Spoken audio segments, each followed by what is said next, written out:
ഞാൻ പറഞ്ഞില്ല നന്ദിനി, ആരും എന്നെ ചതിച്ചാണെന്ന് ഞാൻ വ്യക്തമായിട്ട് പറഞ്ഞില്ലേ? ഇപ്പൊ എങ്ങനെയുണ്ട്? എങ്ങനെയുണ്ടെന്ന്? സർ, അവര് ചെയ്ത തെറ്റാ. പക്ഷേ എന്ത് പക്ഷേ?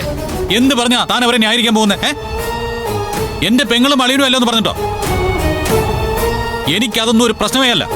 എന്നെ പിന്നിൽ നിന്ന് കുത്തിവരെ എനിക്ക് മുന്നിൽ നിന്ന് തന്നെ നെഞ്ചിൽ കത്തി കുത്തി കയറ്റണം. അങ്ങനെയൊന്നും പറയില്ലേ സർ.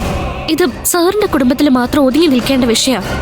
സാർ ഇതിന്റെ പേരിൽ ബഹളം ഉണ്ടാക്കിയാല് ചുറ്റുപാടുള്ളവരതറിയും, കമ്പനിയിലുള്ളവരതറിയും, നാട്ടുകാരറിയും.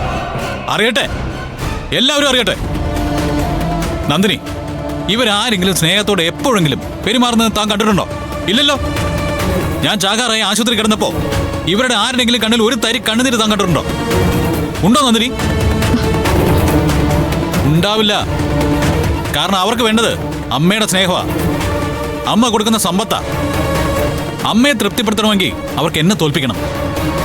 പക്ഷേ തോറ്റത് സൂര്യ.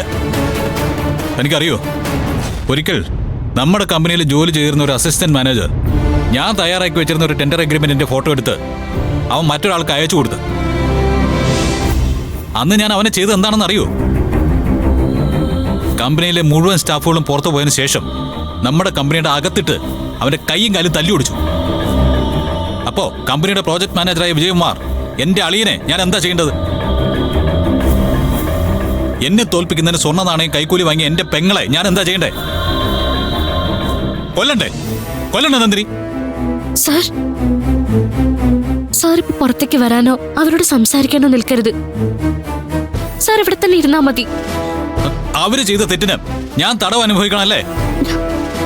ഒരിക്കലുമില്ല നന്ദിനി. ഇക്കാര്യത്തിൽ ഞാനൊരു തീരുമാനം എടുത്തു കഴിഞ്ഞു.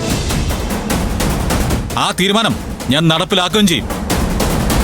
സാർ, ജയിക്കാൻ തീരുമാനിച്ചിറങ്ങിയാലേ എനിക്ക് ജയിക്കണമെന്ന് വാക്ക് മാത്രമേ അറിയൂ.